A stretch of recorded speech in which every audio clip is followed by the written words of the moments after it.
Okay, now we're going to get into some return metrics. If we can't measure it, then what are we doing? So we need some metrics in place to figure out what's going to make sense for us in an investment standpoint or an investor that we're working with.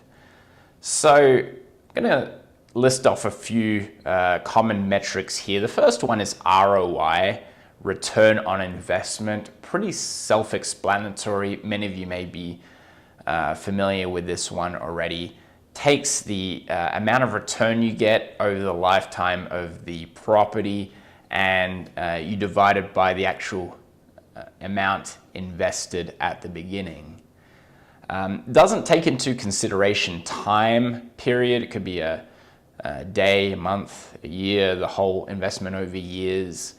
But it's a pretty good basic return metric which you can use just to simplify an investment scenario.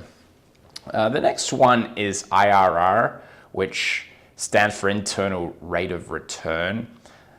This is a more technical return metric. It is favored in a lot of investment documents and offering memorandums I've seen out there. It's a bit of a fancier return metric, which, again, a lot of people like to use. There is a mathematical component to it. It's really what is the rate of return when the net present value of the investment is zero.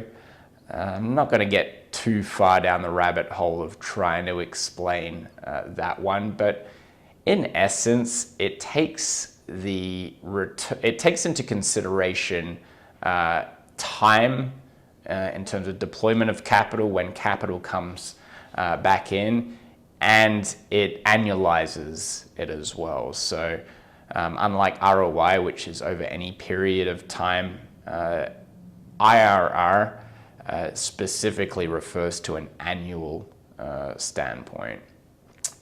Next one is equity multiple. I would put that in the same category as internal rate of return. I often see in investment documents for larger investment portfolios, IRR and equity multiple kind of shown together.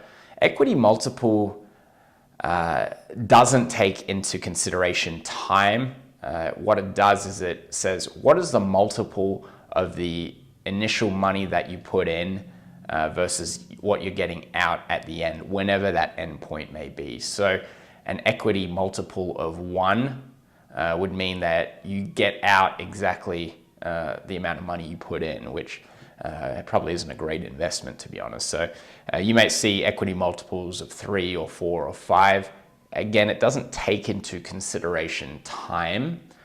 So that on its own doesn't tell you a whole lot. But equity multiple is a good metric for some people, even just to glance at a document to kind of see what they're dealing with. The last one I want to talk about here, and my favored one for the kinds of investments that we are typically dealing with, especially in mid-market multifamily, that metric is cash on cash return. My reasoning for preferring this over others is exactly what I said in a previous video, is that we're typically dealing with a lack of capital scenario. So we're not some big institution, we're not insurance companies or pension funds who have ample amount of capital and their issue is where to allocate it. Our issue is we usually don't have enough capital. So how do we make the capital we do have go as far as possible? And cash on cash return is a great metric for that. So if you're not familiar with what cash on cash return is, it's effectively saying, if I have $1, how much return can I get for that $1? And it's represented in a percentage. It's also represented annualized, so we can compare it apples to apples with other investments because they're all in the same time period. So important to remember that it is annualized, and we are talking about, when we say cash on cash, we're talking about the money invested. Just for a note, in case you didn't know this, it doesn't mean that you're actually paying in cash. I had someone ask me that question a long time ago. It really means on your capital that you have at your disposal, how much return are you getting that as a percentage?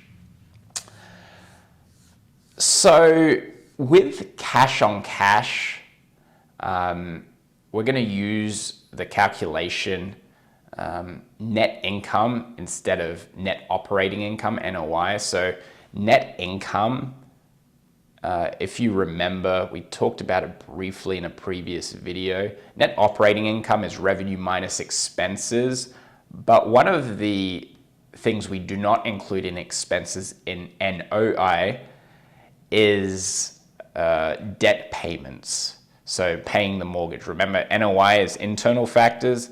Debt payments are an external thing. So we do not consider the debt payments in NOI. With net income, think of net income as what do you actually receive in funds after you've paid not just your expenses, but also your debt payments. So that's net income. It's what we get in our pocket. It does account for mortgage payments. So the equation we use is annual net income. How much net income do we make in a year over the actual amount of capital invested? So that'll be our cash on cash return. It'll spit out a percentage for you. So again, I want to remind you, because of our limited capital, you want to maximize this metric as much as possible.